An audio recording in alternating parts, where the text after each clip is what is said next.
Hi, my name's Jeffrey James, and we are love. Me and you, we're both love. Like I am love, and you are love, and your brother is love, and your friends are love, and tables are love, and chairs are love, and coffee is love, and animals are love, and birds are love, and trees are love, and this chair I'm sitting on is love, and I just think everything is love. Everything exists as a manifestation of love. It's an important concept, and even if it's not true, which sure, but even if it's not, while I go about my business in the world, treating everything as if it's made up of love, and I am also love, like we're just kind of like this one big love ball, is great. It's like a way to think, or like a paradigm that solves so many issues for me, or conflicts, or what have you. You know, I fail a lot, but if I keep that in mind, like someone's yelling at me, I'm like, love's yelling at me. Oh no, love must want something. Maybe love forgot that they were loved. That could be. Maybe I need to help. I need to be a facilitator and help them reconnect with just the fact that we're both the same thing. We're both love. We're both made out of it. We just happen to have our own individual consciousness. You know, we have a separate consciousness, but maybe you treat it like separate consciousnesses, but same thing. We're the same. We're one thing. Like we're all this one. Like this is all of us. We're little different facets of this glass thing. You know, so you see the little facets. We're all just the facets. You know, so we have different consciousnesses, but doesn't mean we're separate things. We're all just the one thing, and it doesn't matter if it's true to me, because it's a way. It's a way to have a thought process. It's a way to interact with the world and people and all of that good stuff. And it is in 2 years that since I've tried to treat the world this way. Every time I have it in practice or in the foreground of my mind, for lack of a better term, the results have always been amazing. So, truth is like in the information age, in the world of opinions and blog posts and forums and your Facebook feed and everything, the truth is pretty elusive, right? So for me right now, the truth is find the kind of the really good one that works for you really well. Find something that resonates with you and makes you feel like you can be your best self. Not like yourself, not like your most wealthy monetarily self, and not your most able to get stuff get people to do stuff. You know, not your best manipulative self, but like your best, true, authentic, the good feeling self, where you get that, where you connect with that feeling of altruism and thankfulness and concepts that are positive concepts for everyone that's involved. Every action that we do, everyone is involved, because we're all one. We're all one thing. So when my actions benefit me in a way that doesn't harm anyone else, or benefit me in a way that benefits everyone else, to me that's truth. And I could be wrong about those actions, right? But I keep trying, like maybe, I thought it was going to benefit me, but it didn't. It blew up in my face, and I hurt a lot of people, and then I have to apologize and say I was trying. I was really trying. It's really tricky sometimes to behave that way, accurately, but a lot of the times, more times than not, or interactions I've had more than previous to treating everything like we're all one thing, different facets, same people. When you're talking to me, I'm talking to me. When you're expressing things to me, part of what I am is talking to me. The results have been phenomenal, because I never get upset. It's just, how can I be upset with myself for how I'm talking? Because if you are me and I am you, and everything's just one big singular entity, it would be you treat anger and violence kind of as a wound, Someone's being angry and it's like a cut on my arm. It's like, ooh, it hurts, but I'm not going to react mad at the cut, if we're all part of this body, like the collective human race or the collective of all matter is just this one body. When something really vicious happens or something really bad or violent happens, it's, treat it like a wound. You're not, when I get a wound, when I get a cut on my arm, I don't think like, how dare you be a cut? How dare you, sir? I think more like, ow, that hurts. I need to soothe it. People who are violent are people who need to be soothed. They need compassion and empathy and care. And as far as punishing people for actions go, because they're violent people who need to be held accountable for what they do, we should treat them still with the compassion and care. And our decisions on what to do with them, because there may be a violent person, should be based on safety versus anger. You know what I mean? Like, if someone, I'm just gonna choose the worst one. Let's just say someone's a rapist. That's awful. Oh my gosh.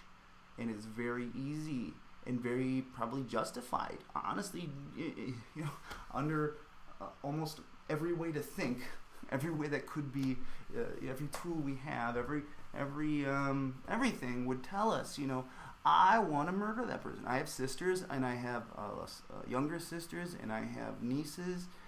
And my reaction, I'm not even saying I wouldn't kill someone if they were, any kind of violence against, especially my nieces, because they're young and they're innocent, and like I would feel very, I want to destroy the person. I would like even go crazy. I'd be like, I'm gonna kill them, but then that's not enough. What else could I do? Like I would be out of my mind. But ideally, if I retrain my mind throughout my life, I hope to get to a place where violent people are that like I could treat them, that I could separate my rage at what they have done with my compassion for the fact that we are all part of a body, and that is a wound. And in the case of extreme violence, it's a gaping wound. It's a huge wound. Maybe it's like crazy, like a severed arm, or there's something morbidly and horrific as a wound. But it's still a wound. It's still an incredibly painful, incredibly noticeable wound. Like if I had a little cut, I'd be like, ow, cut. If you cut my arm off, which would be represents a more extreme version of violence, you cut my arm off, that's not like a little cut. You know what I mean? That's like you're screaming in pain, like the worst pain you ever had in your life, and you don't know how to, to the point where you don't even know how to process that amount of pain. So the intensity is still there for the reaction to extreme violence. That rage is still there, but it's there in the form of, I need to heal that. I need to do whatever I can. Like if you cut my arm off, I need to do whatever I can to make that better, to make that feel better, to stop that, to stop those things from happening, to create a world in which it'd be very difficult to get your arm cut off, to get horrible wounds. Create a mental environment like that for people. Create a non-violent mental environment that's easy to access and advertise, or what have you, or just expose people to non-violence and what non-violence is. And non-violent, it permeates every aspect of life. It's not just physical violence, punching and kicking. It's not just verbal violence. It's not just spiritual violence. Where you feel trapped inside of a spirituality that isn't yours because, say, for instance, it's your parents and they believe you need to be what they are. There's so many forms of violence, and one form, a verbal form of violence, is in the way we communicate with each other. I can't go into that one very much because I'm still learning. I'm not a master at it, but there's something called nonviolent communication that I'm really into lately. And I use it as often as I can remember, because it is like magic. It is, I don't think anyone could have their first experience with using nonviolent language towards someone who's upset and not, you know, in a successful experience, you know, which is, I would say it's not foolproof, but there's a high degree in which it is successful. And when it is, you feel like a practitioner of magic. You feel like I'm like the first time someone's extremely upset and you say something like, it sounds like your need to feel that I respect your time is not being met when I'm late to things that we plan. It sounds like you need me to understand that you have put in the effort to be here. And I didn't match your amount of effort, so I'm not respecting you when I do that. It sounds like that's how you feel. Is that how you feel? And then you allow them to have the agency to say, yes, that's how I feel, or no, it's something else, or no, I don't want to talk about it, whatever they want to say. But in an instance in which they say, yes, that's how I feel, you'll notice how no matter how upset they were, because you were late, or you're consistently late, or you're habitually abusing their time, or the time that they've allotted for you, you'll notice their level of anger drops almost to zero. Like it does. And nothing's ever worked that good. I've never seen that happen in my life until I've started trying the method, the nonviolent communication. It's just amazing. And I work with individuals that have, for my job, I work with individuals who have behavioral issues, and nothing works better with them either.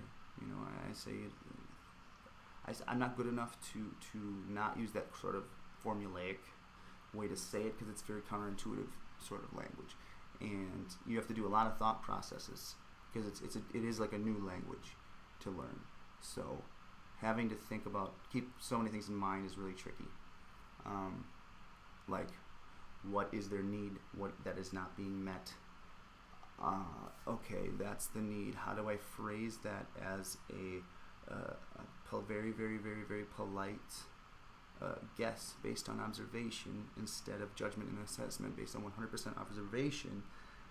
How can I present that and ask them if that is, in a non-threatening, non-violent, non-confrontational way? Do all of those things. But if it can be pulled off, I think it's incredible. It's totally incredible. Because you're doing the golden rule, basically. I mean, you're treating others the way that would be very effective to treat yourself. When I talk to someone, the reason I feel a oneness when it happens is because when I'm talking to someone, I'm empathizing with them, and when they respond positively and their anger level or their stress level goes down, because I said it sounds like this need is not being met, and I understand what that's like. My empathy is catching what they are feeling, but it's also at the same time kind of running a simulation of how I would feel if I was upset and someone was saying that to me. It's doing that, and I can experience the decline in stress with them, because I am trying to manage. I'm trying to support their support positive behavior in them, and so I'm there with them a little bit in the intense, like, stressful stuff. And then when I say those words, like magic, like it's an incantation almost, I'm like, and then I feel with them, we both together go, oh, those were the words. Those were the right, oh, that's what I needed here. I needed you to understand how I feel. I needed you to really, really understand. Not just like say I understand, but articulate the exact ways that I'm feeling. And when that happens, it's completely amazing. And that's one of the things that makes it feel like we're not separate. We are the same. We're both composed of love. We're both composed of the same thing. We happen to have, we happen to be two separate observers, and it's abstract to think about it that way. But treating life that way is amazing. I'm very open and very hopeful that I will discover a better way to think about life than every single thing is made out of love, and treat everything that way. I haven't yet, but I'm way open to it. But that's what's working for me in my life so far. I didn't make this video to make anyone feel like they have to follow this or anything. It's just my experience in life, and what has made me very happy, and what has taken me from being one of the most depressed people ever, to the point where I couldn't find the willpower to put a dirty cup in my room by the sink. Like that was too much. Like I would just be like, I can't put that cup by the sink. I lived in a vegetative state where everything felt impossible, including simple tasks. But everything that brings you out of that is cognitive behavioral therapy, which is just a fancy phrase for thinking differently. And even if you're a realist and a hyper realist, which that can be tricky to try to have a new thought and a new strategy for life. If you're like, no, I believe in reality. Okay, have you heard of it? Like, you could have that attitude, and that's not a bad attitude. Realism is a very important way to approach life, and not having that could lead to some horrible results. But one thing that helped me with that idea, that I just want to know what is real. It was one, admitting to myself that I don't know that what is real for sure. You know, I'm making assessments, right? And assessments are different than observations. Observation is just looking at something. I described it the other day, like, to someone. It's like I can look at that old table and say that table's ugly, and that's an assessment or judgment. An observation would be like, look at that table. It's got scratches on it and a bunch of water spots on the top, and one of the legs looks really like off kilter, like it's gonna fall off or something. And those are my observations. You know, if after that I make an assessment that it's ugly, you know, that's an extra thing that I'm doing that doesn't need to happen necessarily. So anyway, I'm no expert. I'm no expert in what reality is all the time, except for tangible things. Like if I put this cup on the table, it's not going to fall through the table because there's a table there. But for a lot of things, I feel like I had to admit that, like, I don't know for sure. And then I discovered this phrase, and I think incantations, to use a cool fancy magic word, but mantras, or just things to repeat, or nice things to repeat to yourself that be helpful in life, to keep things to be mindful of concepts that you have discovered. One of mine that was really important was, act as if this is true. Act as if certain things are true as a means to explore those things. So to act as if every single thing is composed of love is an exercise to explore how I behave living underneath that way of thinking. And so far, that out of all the neat thoughts I've had to try to integrate into my life, that has surpassed them all, and it has lasted the longest.